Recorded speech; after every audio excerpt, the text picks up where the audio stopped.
Na manhã seguinte, Jonas conseguiu emprestar um celular de um amigo que trabalhava perto do lixão e ligou para o escritório de advocacia que estava nos documentos de Dona Alzira.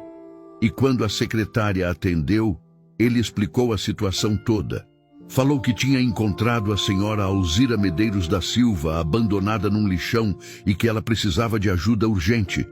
E a secretária ficou em silêncio por um momento tão longo que Jonas achou que a ligação tinha caído. Mas então ela disse com a voz tremendo: "Um momento, por favor. Vou transferir para o Dr. Henrique imediatamente."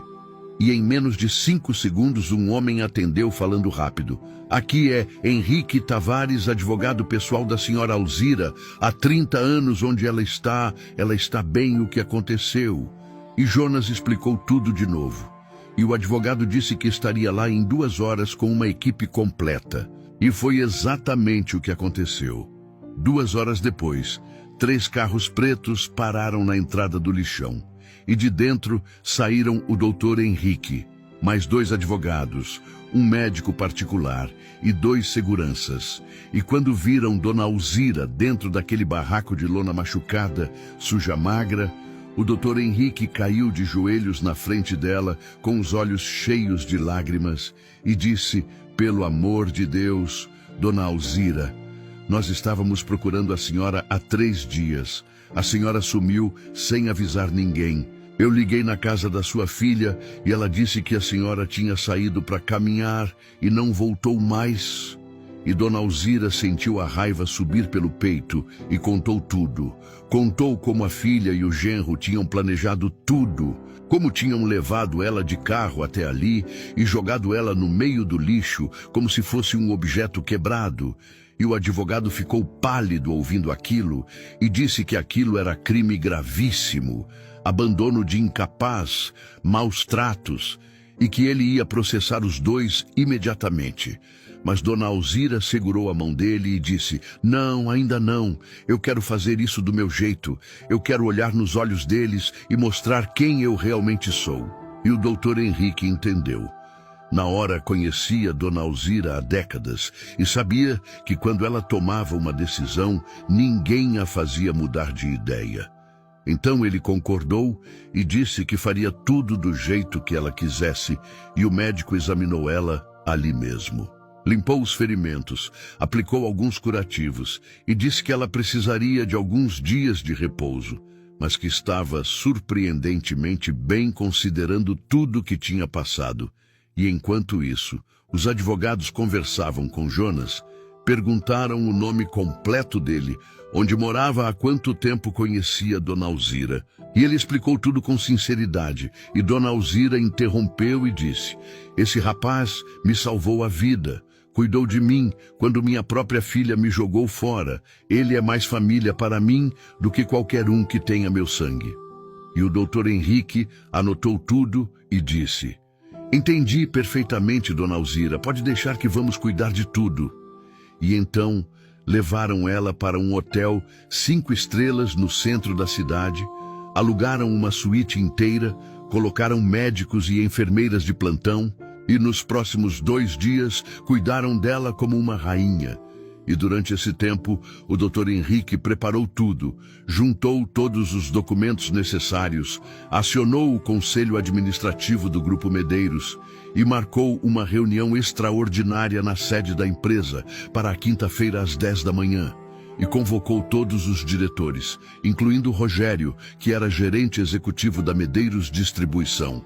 E na quinta de manhã, quando Dona Alzira entrou naquele prédio imenso, de vidro espelhado, vestindo um terno azul marinho elegante, que o advogado tinha providenciado com o cabelo arrumado, maquiagem leve, escondendo as marcas dos machucados, acompanhada pelo Dr. Henrique, por Jonas, que estava usando um terno emprestado, e se sentia desconfortável, mas orgulhoso. E por mais 3 advogados, ela sentiu o coração bater forte, mas a cabeça estava firme. E quando o elevador abriu no 22º andar, no salão de reuniões principal, Ela viu a mesa enorme de mogno, as cadeiras de couro, e sentados ali estavam 12 diretores da empresa. E no meio deles, com uma cara de quem não entendia por que tinha sido convocado às pressas, estava Rogério de terno cinza e gravata vermelha. E quando ele viu Dona Alzira entrar pela porta, ele ficou branco como papel. Levantou da cadeira tão rápido que derrubou o copo de água na mesa e gaguejou: Dona Alzira, a senhora, como eu, não nós pensamos. E ela não disse nada, apenas caminhou até a cabeceira da mesa, aquela cadeira especial reservada para o presidente do conselho, e sentou ali. E o doutor Henrique ficou em pé ao lado dela e disse em voz alta e clara: Senhores diretores, apresento a vocês a senhora Alzira Medeiros da Silva, acionista majoritária deste grupo, detentora de 58% das ações ordinárias, e a partir deste momento, presidente ativa deste conselho. E os diretores todos olharam uns para os outros confusos. Alguns sabiam quem ela era, mas nunca tinham visto pessoalmente. Outros não faziam ideia. E Rogério estava tremendo tanto que precisou sentar de novo. E Dona Alzira finalmente falou, com uma voz firme que surpreendeu até ela mesma. Senhores, agradeço a presença de todos. Sei que essa reunião foi surpresa, mas precisava estar aqui pessoalmente para comunicar algumas decisões que tomei. Então ela contou tudo.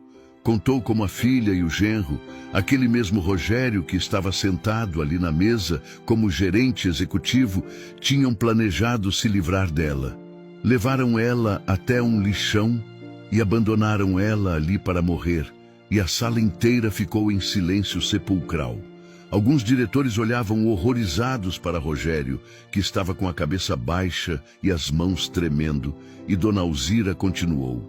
Este jovem ao meu lado, Jonas, me salvou, cuidou de mim, dividiu comigo o pouco que tinha e me mostrou que ainda existe bondade nesse mundo. E então ela anunciou suas decisões.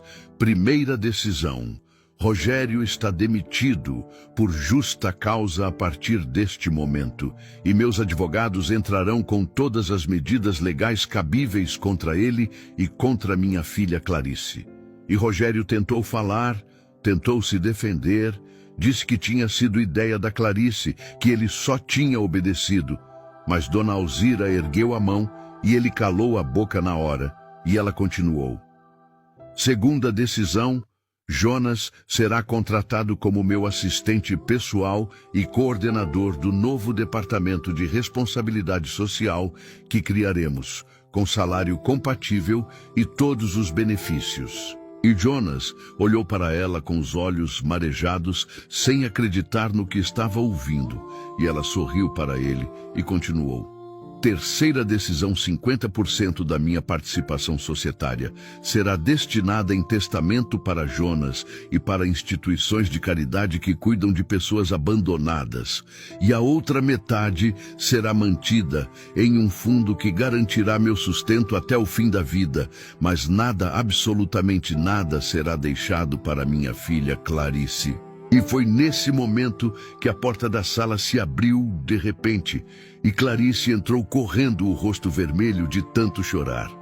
Ela tinha descoberto tudo, porque o advogado tinha enviado uma notificação formal para ela naquela manhã, e ela correu até Dona Alzira e caiu de joelhos na frente dela, gritando: Mãe, me perdoa, eu não sabia, eu estava desesperada. O Rogério disse que era a única solução, me perdoa, mãe, eu imploro.